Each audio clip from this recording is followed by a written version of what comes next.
Live, it's always. Hi guys, we are live. I think we'll see. We'll check it in here in a minute. So hope everybody is doing well today. It is Wednesday, the 12th of May. I cannot believe we're already in the middle of May 2021 at this point, and we're going to talk a lot about where we've been over the last year as well. So it's just kind of crazy to be sitting here in May of 2021. Still talking about PPP, right, Hannah? And I think we will be. I just saw an article that said that for the next potentially up to 8 years, we could still be having conversations about PPP. Oh my Just gosh. with the timeline of everything and then errors being resolved and whatnot. My heart, I don't know if my heart can take it. Yeah. I really don't know. We're going to talk about today. It's going to be a fun one today where we're going to kind of, walk down, I guess you could say, a really weird, twisted memory lane of sorts. So when you're here, let us know you're here. I want to make sure that I'm seeing your comments and that you can see us. Make sure to give StreamYard permission to see your name as well, even if you've done it before. Facebook is being real finicky, so make sure you give it permission. Again, right now we are streaming live on Financial Literacy for Women Business Owners. I think, hopefully, it's been having some trouble as of late, so I'm going to make sure that we're actually live. It looks like we are, maybe. And we are live on my YouTube channel and we are live on my Facebook page, but I'm not seeing comments yet, so I want to make sure that. Oh, nope, I see me. Okay, cool. Cool. Nope, that's not today. That's a different outfit. Okay, now I see me. Okay, we've got okay, I see Charlotte. Great. Okay, I'm seeing some comments come through now. We've got a little bit of a lag. Awesome. So I'm seeing people join. Okay, great. Thanks, Christina. So we're going to get started here in just a little bit. I'm going to let people jump on, and then I'm going to introduce our guest today. A lot of you guys probably already know her. But if you don't, you need to. Okay. All right. Oh, and Jamie's already asking. Yes, we will definitely touch on this, Jamie, towards the end here on the stacking of loans. We will, Hannah and I have some thoughts, right? We have some thoughts on that. Okay. So we're going to have official start now. So hi, everybody. Thanks for tuning in wherever you're watching this, because Hannah's also going to be putting this up on her YouTube channel as well. So wherever you're watching this, whether it is my YouTube channel, Jamie Trull, or Facebook, or Hannah's Clara CFO page, hello. And I'm going to put our YouTube channels up just to make sure that everybody knows them. Here is Hannah's. Everybody needs to make sure they're subscribed to Hannah's YouTube channel. She has so much amazing content on all the things. She talks, a lot about PPP, EIDL, all of these different programs that are going on, and also just some general financial education, which we all need to have. And then here is my YouTube channel. So make sure you're also following me, because that would be great. Absolutely. So today we're going to take a little bit of a stroll down, this, like I said, kind of weird, twisted memory lane of the last year, specifically talking about the PPP program. And Hannah and I have been in contact a lot. We met on YouTube, which is kind of a weird story, I guess, but we met on YouTube. I saw her videos. She was actually one of the only other women who was putting out videos on this topic back a year ago. So, whenever you'd search for PPP or things like that, it would be me, a bunch of dudes, and Hannah. And I said, I kind of like this girl. Yeah. And I reached out, and the rest is history. So Hannah, introduce yourself to people who don't know you. Yeah. Okay. Well, thanks for having me. Hannah Smolinkski. I'm also a CPA. Jamie and I kind of have like pretty similar background, really. Came from public accounting. We kind of did like corporate for a little bit, and then started our own businesses, having these I have a virtual CFO agency where we help small business owners with CFO level information and guidance. So this kind of the YouTube thing has been an attachment to my business, my CFO agency, but it's become like kind of something that's been a bigger, I guess, just a bigger thing in the business overall. And so it's been a wonderful way to be able to get a lot of information out really quickly, especially with this whole past year and everything that's everything that's happened from the CARES Act and then everything that's happened subsequent to that. So my company is Clara CFO Group. So that's the name of the YouTube channel. And then you can find us at claracfo.com. Unmute myself. Yes, and thank you, Hannah. And so for those who don't know me, I'm Jamie Trull. I was a virtual CFO. That's what I did. And then now I do more kind of group courses and programs. I'm a financial literacy coach and profit strategist. So that is what I do. But again, both of our businesses kind of got a little bit derailed about a year ago from what we were focusing on to, okay, now, there is a different need that is out there, right? Mm-hmm. So let's talk a little bit about that. Let's kind of go back in time. Let's, do this little like do and go back to, I guess it was the end of March, right? I know that date. I guess it was the end of March. I know it was March 27th of 2020. That's when the CARES Act was passed. I'm as are you well aware of that date. So what were you doing then?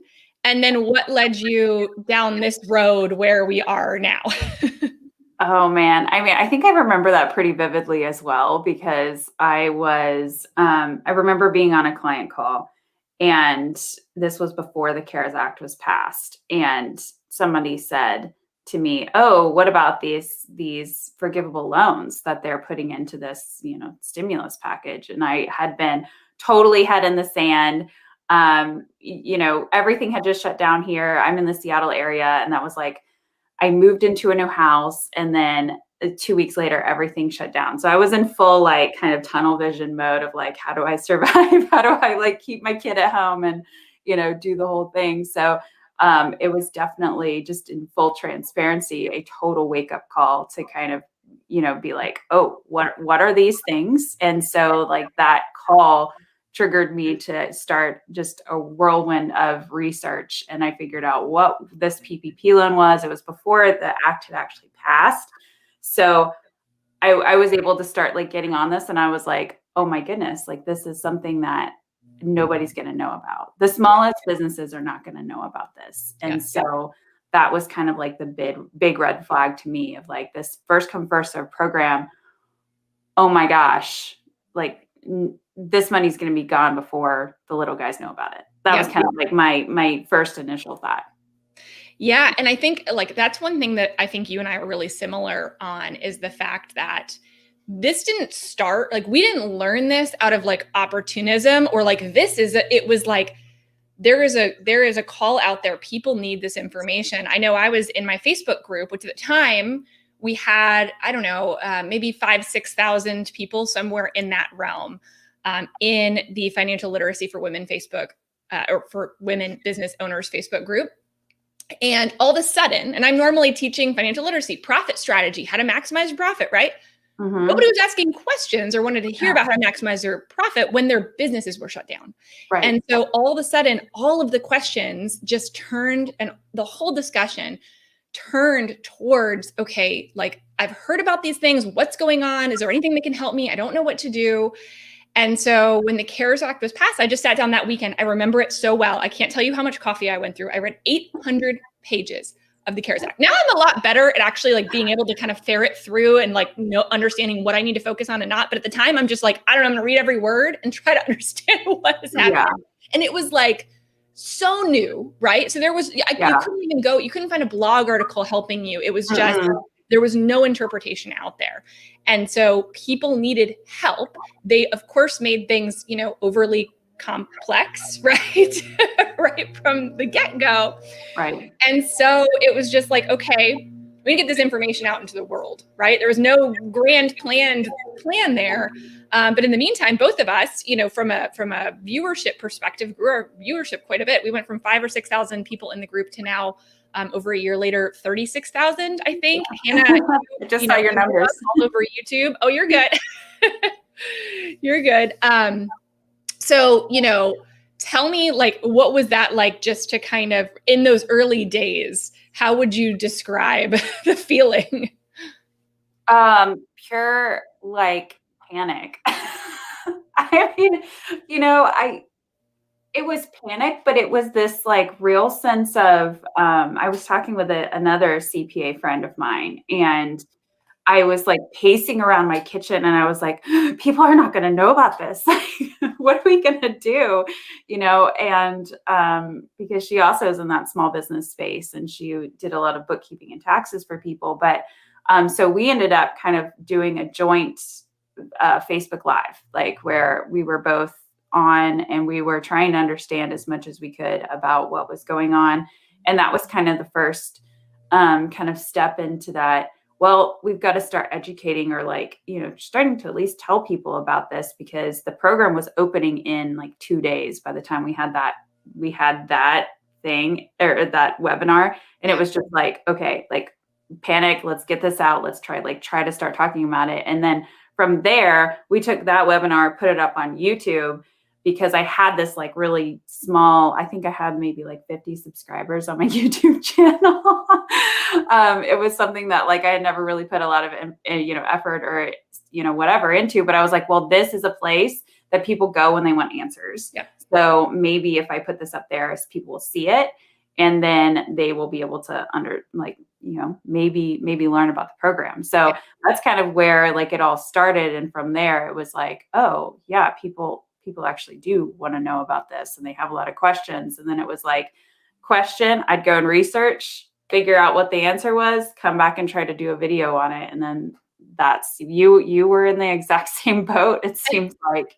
And then it would change, right? And so then it was just like the most, you'd spend all this time researching it, all of these things, and then they'd issue new guidance. And the speed at which things were changing at that point. Like I just ended up almost de facto, like I was every day live in the group. Like, here's the changes for today. Here are the things that you need to know about today. Because it was so crazy, like how quickly, and they started this program without all the guidance out there to begin with, right? And I ran a webinar and I was like, this is so true. And one of the SBA reps on this webinar said, basically, we are building a plane while it's flying, right? Yeah. Like, what would happen? I wonder what would happen if we actually tried to build a plane while it was flying, right? Like, we don't know what would happen. And that's kind of what happened at the beginning of PPP, where it was just crash and burn, right? Like it just, you couldn't get loans. And the very, we talk about this, like the rounds get confused, depends on how long you've been in the PPP world. What round do you think we're in now, right? Yeah. That, like original first round of PPP. And what I mean by that is like that first amount that they had authorized under the CARES Act was gone in a couple of weeks. I mean, it was gone. And we all know who took the majority of that money, or a lot of that money, right? The people that kind of got precedence, and that's where a lot of the big banks, we saw the blowback that happened against them last April and May with these big banks that were prioritizing their biggest clients, right? And their biggest clients also who probably had access to capital in other ways with these loans, and that money just disappeared. And I feel like I remember the desperation that I kept feeling from so many business owners that were like, I don't know what to do right now. I can't pay my workers. I don't know if my business is going to make it through this. And it's just like, it still puts me back in that place of just, no one had any idea what to do, or if they were going to be able to get help. Right. Yeah. Well, and I think that if we kind of take that and we say, well, what was one of the bigger failings of the program, I'd say would be this. I mean, that's always hard because they wanted to do it quickly. And that's where I always feel like there was this tension between urgency of getting money out and then the development of guidance and really like having, and it wasn't a direct SBA program. It was an SBA program through the bank. So then the banks had to get on board. Yeah. So, and they had to set up their systems and they had to be able to take this influx of crazy amounts of applications, which they had probably never, ever seen before. Yep. So we were having this like real tension. And then it was a first come, first serve program. Yeah. Which wasn't, benefits people who have existing banking relationship. It benefits people who call their banker up and know them by first name. It benefits people who have accounting departments that can pull this stuff together for them. It definitely has some inequity, I think, when we kind of talk about the program from that perspective. So much. And I feel like too, in that beginning time frame, people couldn't find a bank, right? If you didn't have a banking relationship, they didn't have, like, at that time, the fintechs, as we call them, PayPal, Cabbage, all those weren't offering it. It was just like, do you have a business bank and are they offering it? And are you big enough for them to pay attention to you? Or is your application going to go into this black hole and never know what's going on? And there were no systems built out, right? Now we have portals and all, none of that existed. And so it was kind of, and I see the difficulty because I also talked to bankers at the time and I did not envy that position either. Like, let's just, for all that we can say about that, I know a lot of people that worked really hard on the banking side too. And they were like, we don't know what's going on either. And we're waiting on guidance, but we're trying to help people and we're trying to get them loans. And, there were so many people that were just putting everything that they could into it. And then things would change. And then, that was crazy. I don't know how much you slept. I didn't sleep a whole heck of a lot. I know a lot of business owners didn't sleep a whole heck of a lot. I think there was just a collective period of at least 3 months there where we were all like, what is going on? Yeah. I would basically roll over bed, in bed in the morning and look at my phone and be like, PPP news, what is happening? Or go straight to the Treasury website. What new information has been posted? And, what new guidance, what new interim final rule. So many interim final rules. Yeah, because we had that time where, we were, and I think that's hard too, because there was tons of people really trying to seek doing the right thing with the money. Yeah. And they didn't want to misstep and they did want to use it in the right intended way because, obviously they wanted to get it forgiven, but also it was a big chunk of money that, was kind of unprecedented. Nobody ever just throws you, $150,000 in your business when you're struggling, and potentially tells you, hey, and you don't have to pay it back if you spend it in the right way. So that was the big thing, is everybody was just trying to seek for what is that right way. And when things are constantly shifting and changing, you just kind of feel like you're walking on eggshells and you don't really want to take an action one way or the other. So I do think when the Flexibility Act passed, which was in June, which extended the timeline from 8 weeks to 24 weeks for all borrowers, where they could spend the money in that, I think that was a huge sigh of relief. I think it was a needed change to the program. But then all the people who had already spent their money, they were the ones that were like, well, wait a second, Yeah. I could have totally not just given employees money for doing nothing, if I could have had more time to spend it. That's the trend we saw over and over and over, where yes, eventually they would remedy a big problem with the program, i.e. the term to use it over, right? Or the documentation requirements, or all these different things. But the amount of time between that and the uncertainty, you had to go based on the rules that existed. You had no idea, right? And then Congress, you'd think something was going to pass. And then, we thought back in August, they were going to extend PPP, and it wasn't until December, right? It was just crazy. So you couldn't count on what was going to happen in the future. You had to go based on the rules that existed at the time. And the problem is the people that did the right thing and used it, because they wanted to get it forgiven, specifically those people that got it really early, they were on it, they got it early, and they used it all within 8 weeks to pay people who weren't even working, right? To pay people who weren't even working, when they could have had a whole 24 weeks and used that actually to bring people back to work when they actually needed them. That would have been a game changer for a lot of companies, but we didn't have, that information didn't exist. Those rules changed and morphed and did get better. But one of the things I kept telling people, especially even in the forgiveness realm, right? Because now that's what we're going to be seeing a lot now that PPP is largely closed, is the forgiveness aspect of it. And I think that that's something that's going to come up quite a bit is, what I just say is just wait. If there's something that is unfavorable or you're worried about it or we're unsure right now, just wait. If it's something important to you, write your Congress people or, the SBA or something like that. But we're kind of in that zone of, the rules only have gone one way. They have only gotten, looser, not necessarily, they put in more protections around fraud, but the rules for people who are using it correctly have only gone the way of being looser. And I think too, when I think back to like, why did they give it an 8-week period to start with? It makes me like chuckle a little bit at just, it was all kind of our thought, like, okay, we're going to close down for 2 months and then life is going to resume as normal, right? I was gonna bring that up because I was thinking like, wow, that was the mentality back then of let's just get through the next 2 months. Yes, we're gonna shut down the economy because we've got to, everybody will stay home for 5 weeks. I remember like towards the very beginning, there was some messaging that said, if we could all just shut down for like 5 weeks, we could kind of kill the virus. Like I remember that. I mean, that might even, I remember seeing that on national news at some point. So obviously that's been buried. That's not, not the case anymore. But that was the thing. We were thinking, hey, this is going to be over soon, guys. No worries. Like, well, we're going to give you some money and then it'll be over.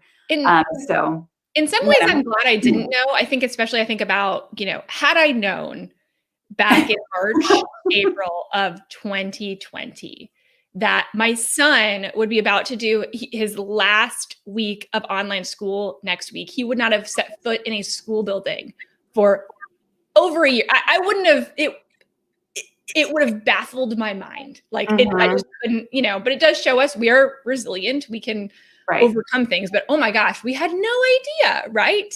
That we'd be like multiple, now we can get a second PPP loan. Now just all the morphs and changes throughout this process. And I also want to talk to, and we've talked about this some, I also think that this program, one of the problems, and I think we can talk about like, what would we have done different? Like if we now looking back, like obviously we needed a longer cover period to start with. What would we have done different? I think the fact that they tried to put, sole proprietors, self-employed people, contractors into the same boat as businesses that had, a couple hundred employees, right? It's a different ball game. And you could tell that even when they wrote the rules, they didn't really understand how true like small business 1099 contractors, real small business worked.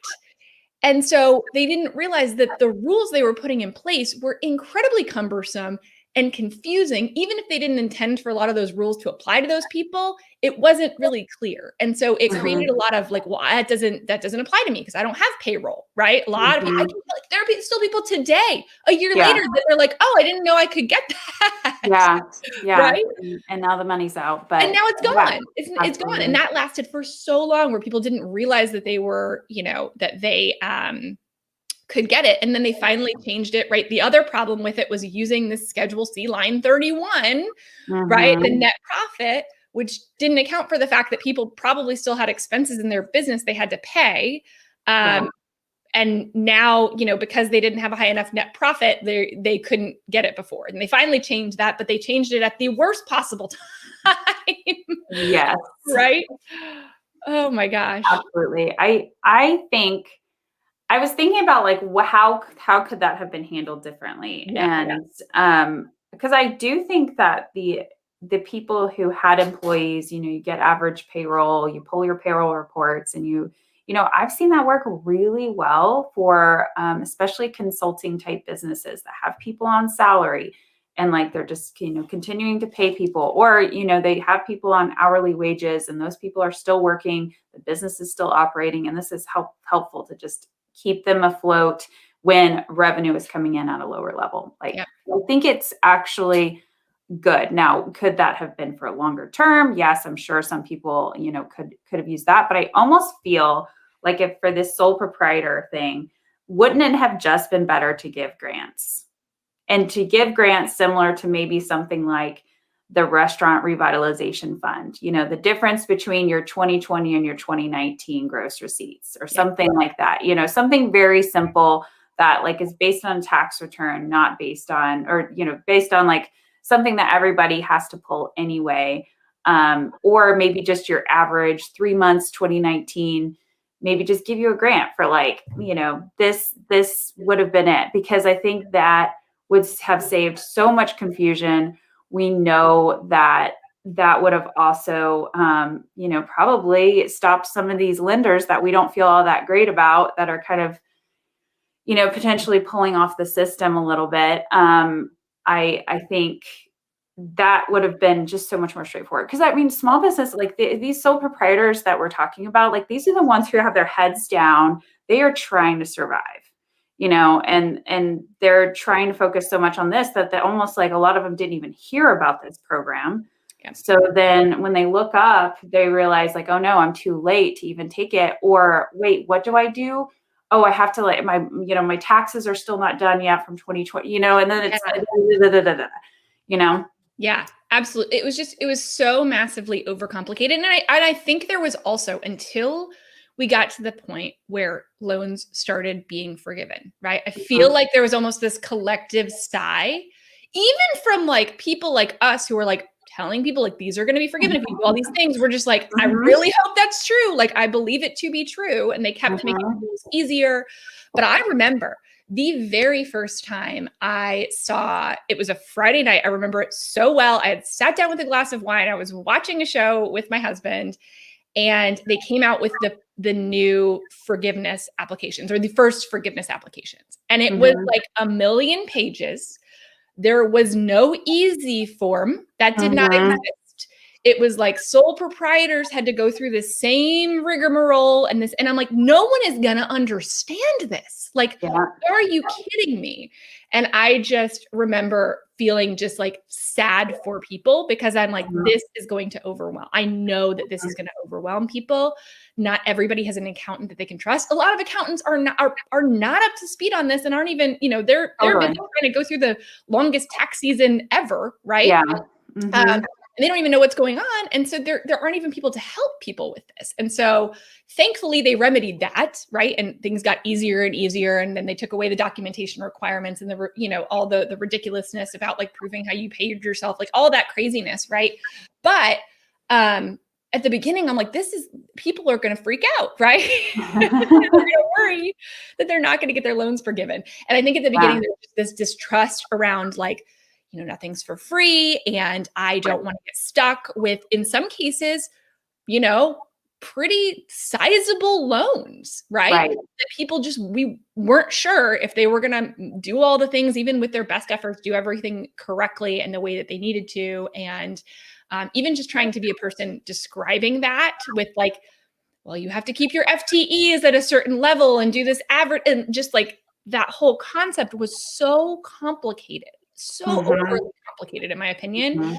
I get why they didn't just say we're giving grants, but honestly, like it probably would have been a whole heck of a lot easier.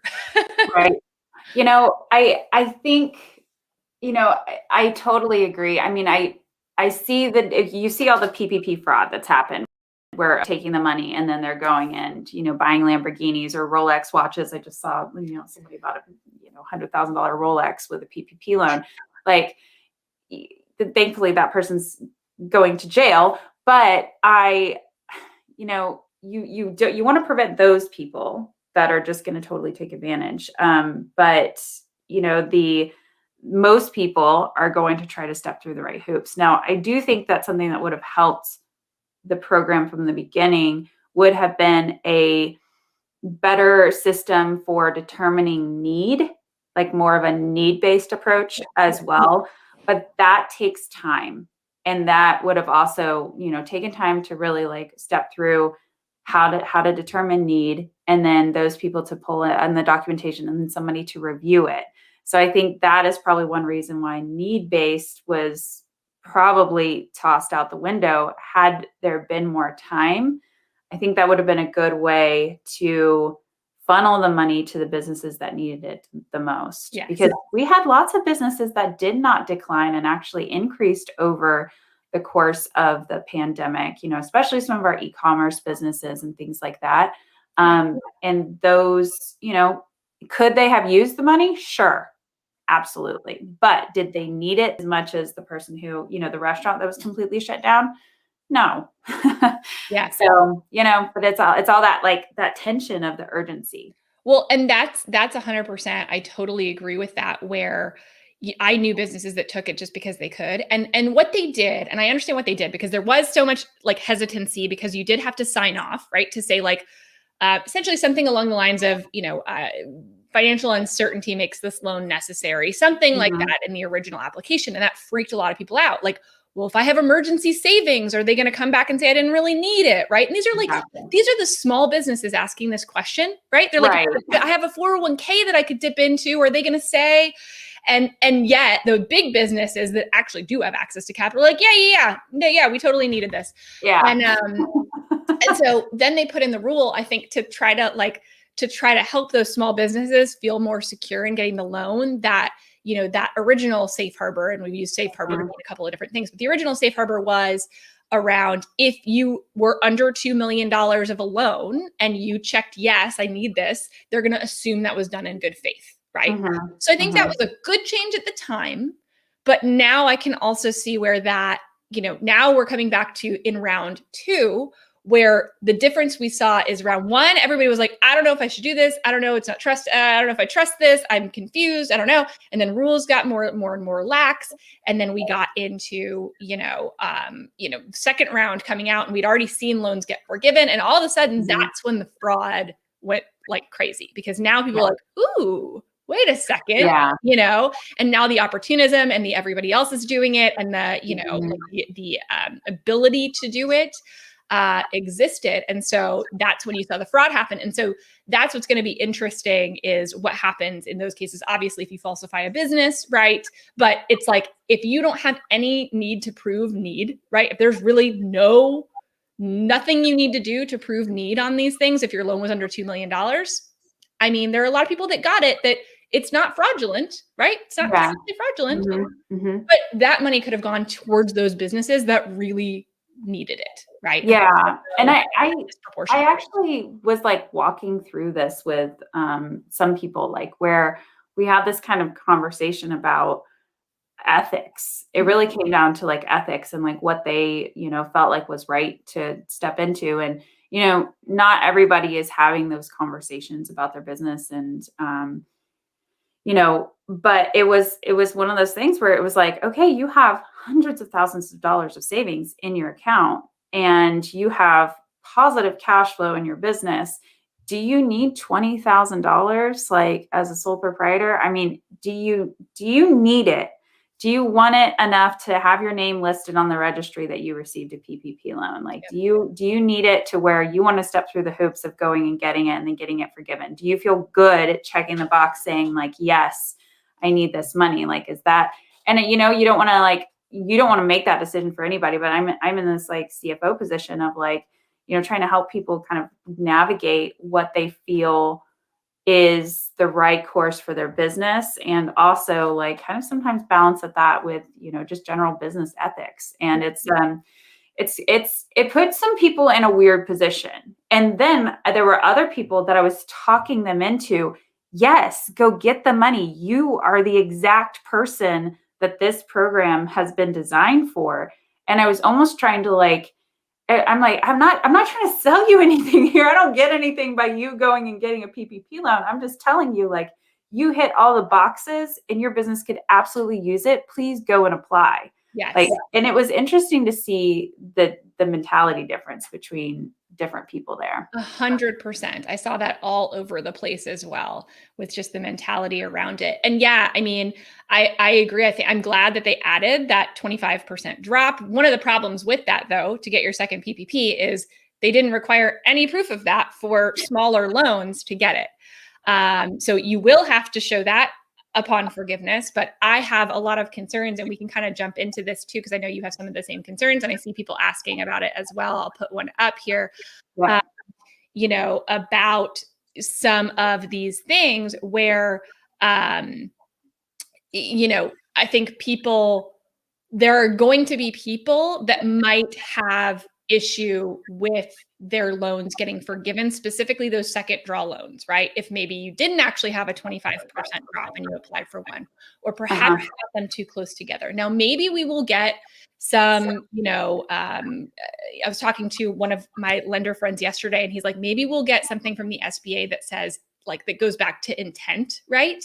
And Right. that allows people to say, well, my intent was, right, not to violate the rules, and that being, like not getting penalized for that. But as of right now, we don't know. So Hannah and I have both talked about this individually, but we both have a very similar approach to, reading the actual guidance. Go figure.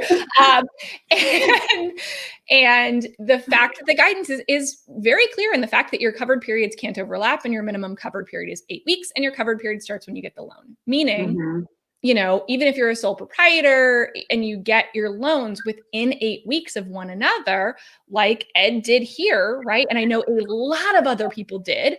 Yeah. Maybe, misled by people that they trusted or companies that they trusted. We don't know what's going to happen yet with all of that, but as of the way the guidance is written right now, it's not within line. That doesn't mean that they won't edit it and realize this is a problem and come out with something and say, okay, if your intent was not this, then they may relax the rules again. Again, it's one of those like, let's wait and see where this goes. But wait and see with the assumption in your head that, okay, maybe the second loan won't be forgiven. Right, Hannah? Is that what you would say?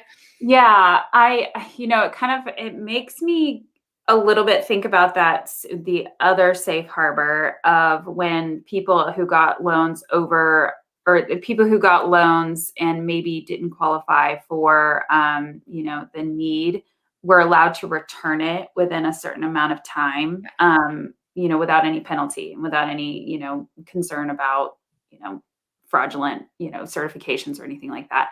So I kind of wonder if we will go that direction, if maybe the SBA might come out and say, hey, it's okay, like this did happen, but return it by this time, no big deal.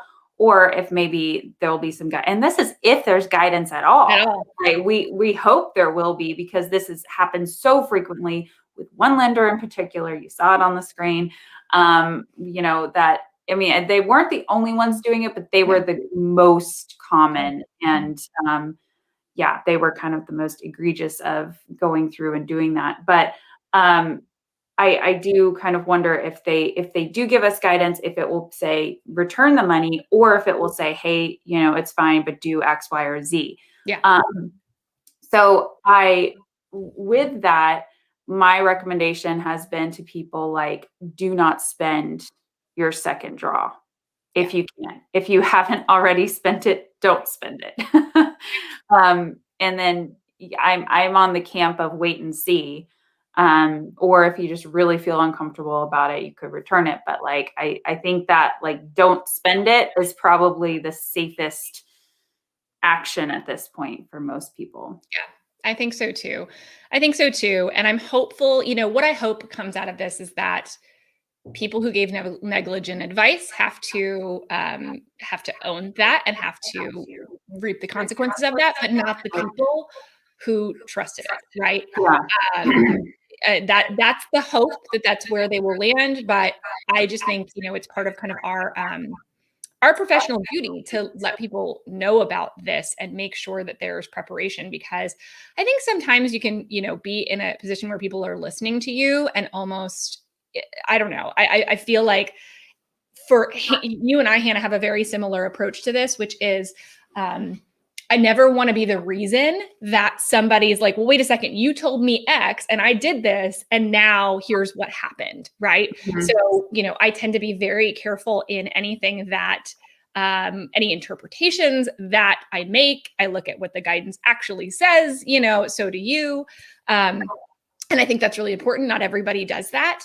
And so, you will get different schools of thought. And also, there is a personal risk, there's a personal risk component to this too. It's very similar to conversations that, people have about their tax advisors and things like that, right? There are some people that are like, if this, I do not want to be audited. I am going to keep every single receipt under the sun. I am not going to try to claim anything that's even in the gray area. There are those people that are like, it would just impact their ability to sleep at night.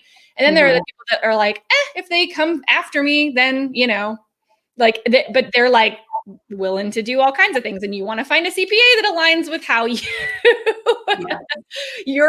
your own risk tolerance. I Mhm. tend to be a very risk averse person, especially when giving, when interpreting things for mass amounts of people, right? Right.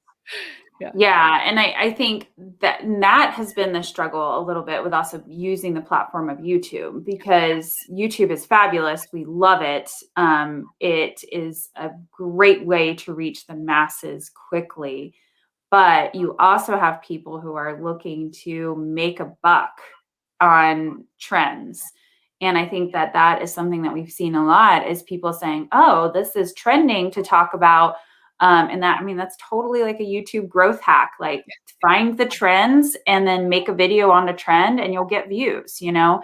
And so I've literally seen people that have no financial background, no, I mean, maybe they can, maybe they're reading guidance, maybe not, maybe they're just watching somebody else's video and then creating a video on their own, because they're seeing an opportunity to, work with the algorithm. So, you know, I think that's one thing that we've been really trying to just be like, hopefully a source of truth that we can try to, do our best to, level the playing field and actually not watch content that is misleading, because then it almost like you need to go back to like, what is the source of truth? The guidance is the source of truth, not YouTube video XYZ, Yeah.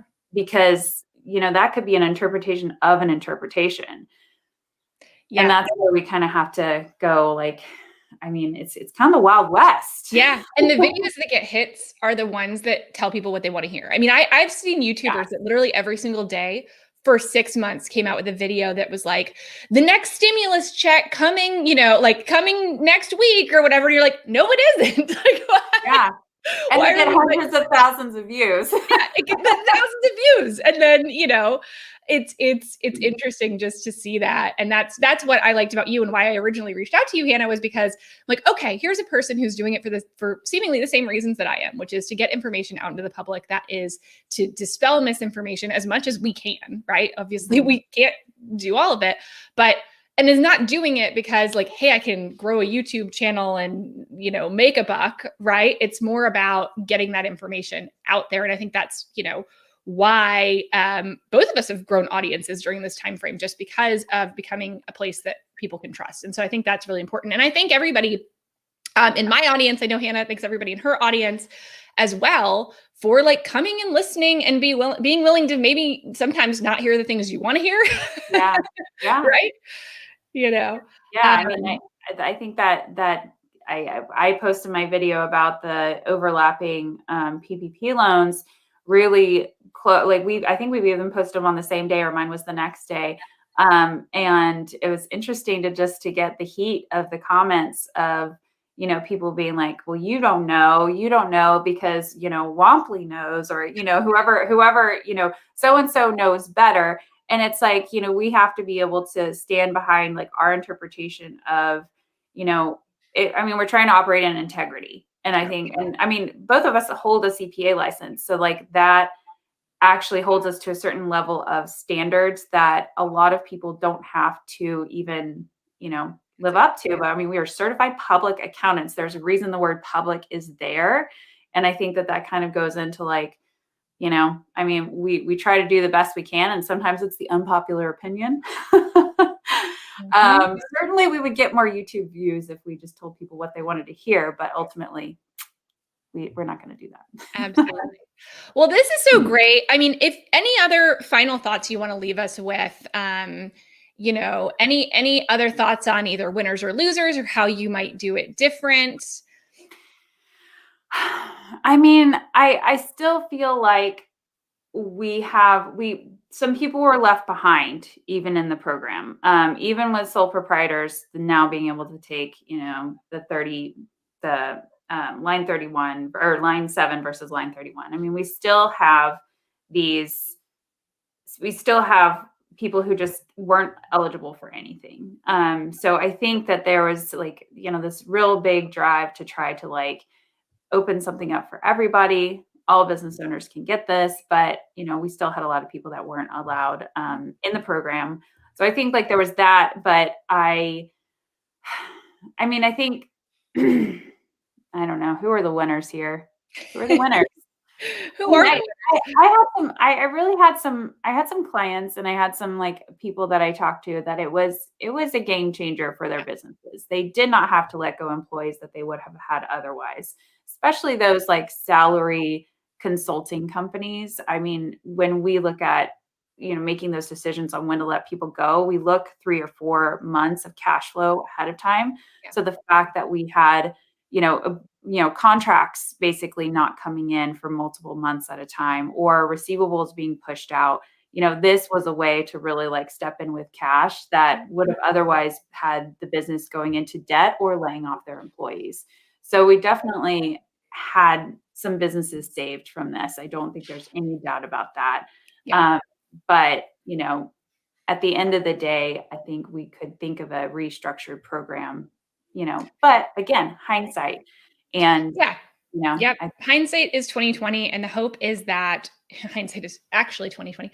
But the hope is that, hopefully we will never need something like this again. But yeah, the hope is that we will have learnings from this program. And I do think, I mean, I have heard so many stories, like it's easy to focus on all the negative, right? It's easy to focus on the things that could have been done better.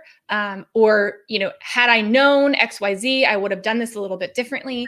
right. But at the same time, a lot of businesses got help that they needed. And they did end up moving the rules, like even the tax, implications were Yeah. originally, I mean, that went in the right direction as well. So things finally got there, but there was just so much consternation in the middle of it and up and down and all of that. And it's interesting to like think back now to where everything felt so urgent all the time. And now I think we can have a little bit more perspective on it sitting, in May of 2021. But yeah, I mean, a lot of businesses though were helped by this and other forms of, assistance that were available. And I know that I feel really, I am just glad to have been able to be a part in that, even a tiny part. And same for you, I'm sure, right, Hannah? Like I love, and I would, continue to share with us your uplifting stories, the things that have helped, the things that have saved, because now we're seeing businesses that didn't think that they could survive 2020. Now, not just surviving, but now starting to thrive again. And so those are the stories that just, it makes you feel like it was all worth it, right?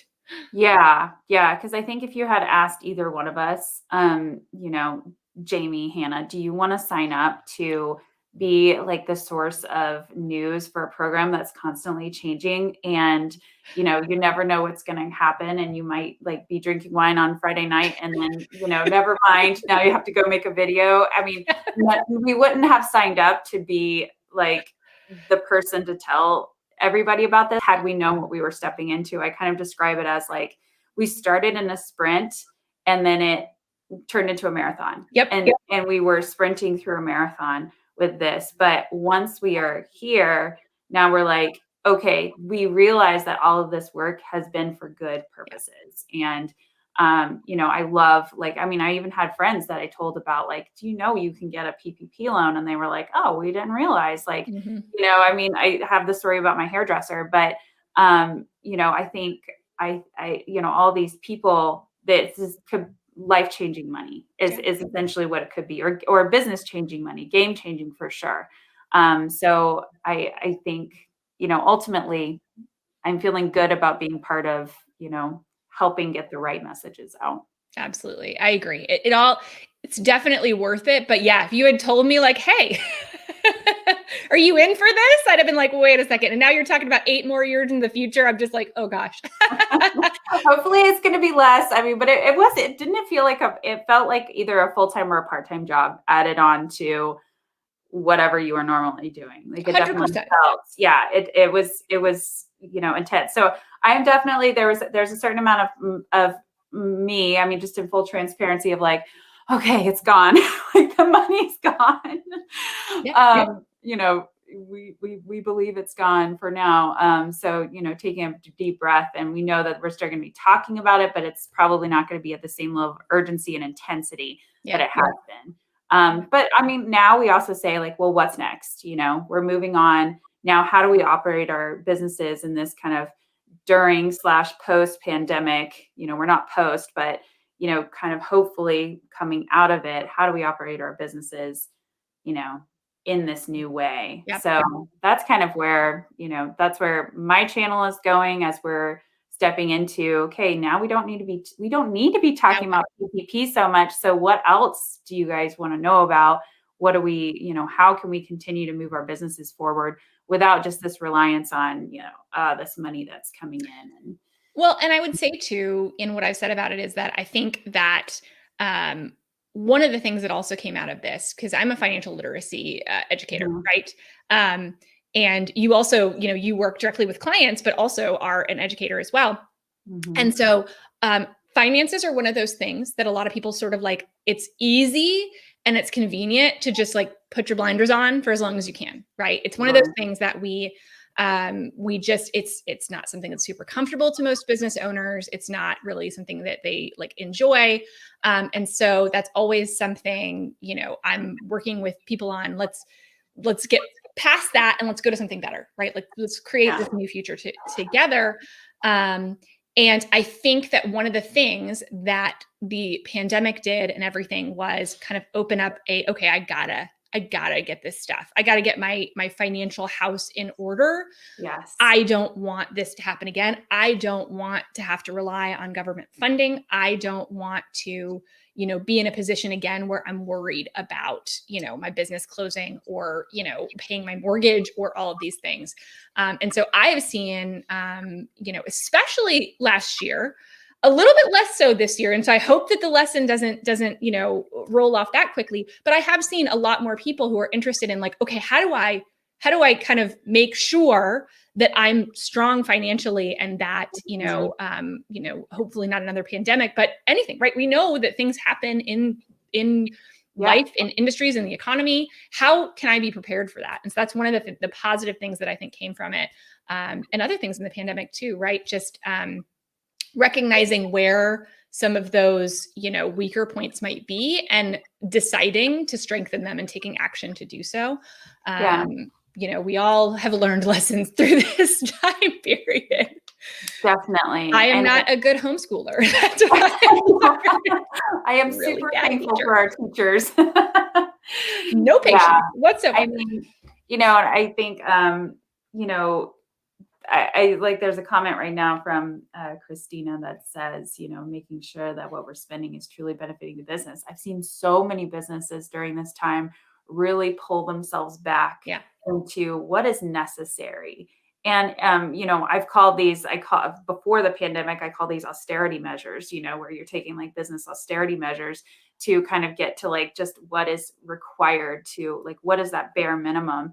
And I think that is never a bad practice, like there's, understanding what you need and then what you really don't need to move the business forward. So I definitely think lots of great financial lessons coming out of it. And also, again, shining light into places that could be improved, So I think all of these things are, there will always be ups and downs in businesses. And so going through one, this might be the first time anybody has gone through one, and this was an extreme one.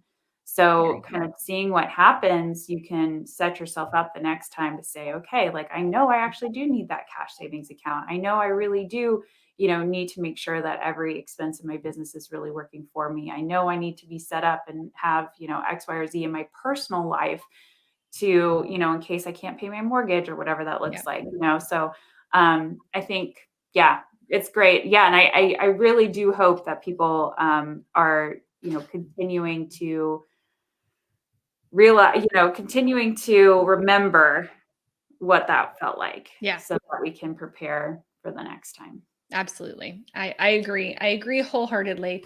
All right. Well, we could probably talk forever. I know. Like, where did an hour go? I know, right? Like, we could probably talk forever about this. I'm sure we'll have you back on, but Hannah and I have been talking about getting together and doing kind of a collab for a long time. So I'm excited to, again, everybody make sure that they go follow Hannah's channel, Clara CFO, on YouTube. Make sure to follow me too if you're not subscribed, Jamie Trull. And yeah, we will be back with more, right? PPP is not going away anytime soon. And we'll be here to support you, on the road to forgiveness, right? And giving you all the information that we can along that road, and, hopefully being a trusted resource for you in all of that. So, all right. Thanks guys. Have a great rest of your day. Bye, Hannah. Bye.